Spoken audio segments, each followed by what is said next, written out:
Hi అండి. Welcome to our channel Shaurya's 123 vlogs. నా ఛానల్ని అయితే ఇంకా మీరు సబ్స్క్రైబ్ అయితే చేసుకోవట్లేదు, సబ్స్క్రైబ్ మాత్రం చేసుకోండి. ఈరోజు అయితే మనం సొరకాయ పులుసుని అయితే ఎలా తయారు చేయాలో చూసుకుందాం.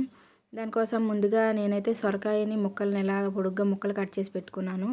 దానికైతే ఘాట్లు అయితే ఇలా పెట్టుకున్నానండి. ఇలా ఘాట్లు పెట్టుకోవడం వల్ల ఏంటంటే పులుసు ముక్కలకు బాగా పట్టి టేస్ట్ అయితే చాలా బాగుంటుంది. ఇంకా దానికోసం అయితే ఉల్లిపాయలు అలాగే టమాటాని కూడా నేను హ్యాండ్ మిక్చర్లో మిక్స్ చేసుకుని ఇలా కట్ చేసి పెట్టుకున్నాను. ఇంకా ఆయిల్, ఇంకా కొంచెం పసుపు, అలాగే కొంచెం కారం, ఇంకా కొంచెం సాల్ట్, పచ్చిమిర్చి, జీలకర్ర, ఆవాలు, కొంచెం మెంతులు కూడా తీసుకున్నానండి. పులుసులోకి ఏంటంటే మెంతులు వేస్తే చాలా టేస్ట్ బాగుంటుంది, మంచి సువాసన ఇస్తుంది. అలాగే కొంచెం కొత్తిమీర, అలాగే కొంచెం చింతపండు కూడా నానబెట్టి పెట్టుకున్నాను. ఇదైతే ఎలా తయారు చేసేద్దామో ముందుగా చూసేద్దాం. ఇలాగ స్టవ్ ఆన్ చేసి కళాయి అయితే పెట్టుకొని దాంట్లో కొంచెం ఆయిల్ అయితే నేను వేసుకున్నాను. ఇలా ఆయిల్ అయితే కొంచెం వేసుకున్నాక అందులోనే కొంచెం మనం కట్ చేసి పెట్టుకున్న ఆనపకాయ ముక్కలను అయితే ఉన్నాయి కదండి, ఈ ఆనపకాయ ముక్కల్ని కూడా అందులోనే వేయించుకోవాలి. ఇలా మొత్తం అన్ని ముక్కల్ని వేసేసి వేయించుకోవాలి. ఇలా వేయించుకోవడం వల్ల పులుసు టేస్ట్ అయితే బాగుంటుందండి. సో అందుకే నేనైతే ఇలా ఏదైనా పులుసులు పెట్టేటప్పుడు ఇలా వేయించుకుంటాను. ఇలా బాగా వేయించుకున్నాక ఇలా ముక్క అయితే సాఫ్ట్ అయ్యే వరకు వేయించుకోవాలి. చూసారా, ఇలా మొత్తం వేయించుకొని వీటన్నిటిని కూడా మళ్ళీ ఒక ప్లేట్లోకి అయితే తీసేసుకోవాలి. ఇలా అన్ని ముక్కల్ని ఒక ప్లేట్లోకి అయితే తీసుకొని ఆయిల్లోనే కొంచెం ఆయిల్ అయితే సరిపోలేదు అనుకుంటే కొంచెం ఆయిల్ అయితే యాడ్ చేసుకొని అందులోనే మనం ఈ పోపు దినుసులు అయితే ఉన్నాయి కదండి, మెంతులు, జీలకర్ర, ఆవాలు, పచ్చిమిర్చి, వీటన్నింటినీ కూడా బాగా వేయించుకోవాలి.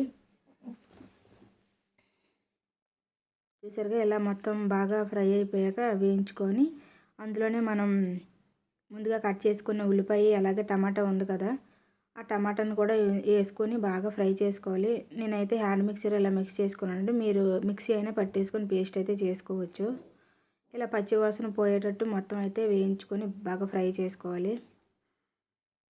ఆయిల్ పైకి తేలేంత వరకు ఇలా ఫ్రై అయితే చేసుకోండి. ఇలా ఫ్రై అయిపోయాక అందులోనే మనం కొంచెం పసుపు అయితే యాడ్ చేసుకోవాలి. ఇలా కొంచెం పసుపు, అలాగే కొంచెం కారం, ఒక 2 టేబుల్ స్పూన్ వరకు కారం అయితే తీసుకున్నాను. ఇలా కారం కూడా తీసుకొని కొంచెం సాల్ట్ కూడా యాడ్ చేసుకోవాలి. మీ రుచికి తగ్గట్టు సాల్ట్ అయితే యాడ్ చేసుకోండి. ఇవన్నిటిని కూడా బాగా ఫ్రై అయ్యేటట్టు బాగా కలుపుకోవాలండి. ఈ మసాలాలు కూడా వేగడం వల్ల టేస్ట్ అనేది బాగుంటుంది. సో ఇలా బాగా ఫ్రై అయిపోయాక మనం చింతపండు గుజ్జునైతే తీసి పెట్టుకున్నాం కదా, అది కూడా ఇందులోనే యాడ్ చేసుకోవాలి. ఇలా బాగా ఇది కూడా కొంచెం యాడ్ చేసుకొని బాగా వేయించుకొని అందులో కొంచెం వాటర్ని కూడా యాడ్ చేసుకోవాలండి.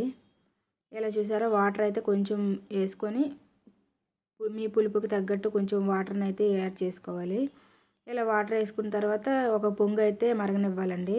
ఇలా ఒక పొంగు వచ్చాక అందులోనే మనం ముందుగా వేపుకున్న ఆనపకాయ ముక్కలు అయితే ఉన్నాయి కదా, ఈ ఆనపకాయ ముక్కల్ని కూడా ఇలా వేసుకోవాలి. ఇలా అన్ని ముక్కల్ని ఇలా వేసుకొని మొత్తం అయితే బాగా మిక్స్ చేసుకొని బాగా దగ్గరగా అయితే మరగనివ్వాలండి. ఇలా చూసారా, ఇలా కలుపుకొని బాగా మరుగుతున్నప్పుడు కొంచెం బెల్లాన్ని అయితే కొంచెం వేసుకోవాలి. పులుసుల్లోకి ఏంటంటే బెల్లం వేసుకుంటే టేస్ట్ చాలా బాగుంటుందండి. అది బెల్లం వేయకపోతే అంత టేస్ట్ ఉండదు, ఓన్లీ పులుపు దానిమే తెలుస్తుంది. అదే కొంచెం బెల్లం వేసుకుంటే పులుపు తీపి బాగుంటుంది. ఇంకా అందులో కొంచెం కొత్తిమీర కూడా యాడ్ చేసుకోవాలి. ఇలా కొత్తిమీర కూడా కొంచెం యాడ్ చేసుకొని కొంచెం కలిపాక బాగా అటు ఇటు కలుపుకొని బాగా దగ్గరగా అయిపోయే వరకు మరగనిచ్చుకోవాలండి. ముక్కకు కూడా బాగా పులుసు అయితే అలా పడుతుంది ఇలా మరుగుతున్నప్పుడు.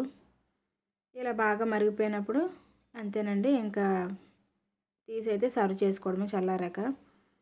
ఆనపకాయ పులుసు అయితే రెడీ అండి. మీలోకి ఎవరికైనా నచ్చితే లైక్ చేయండి, షేర్ చేయండి, కామెంట్ చేయండి, అలాగే సబ్స్క్రైబ్ మాత్రం చేసుకోండి.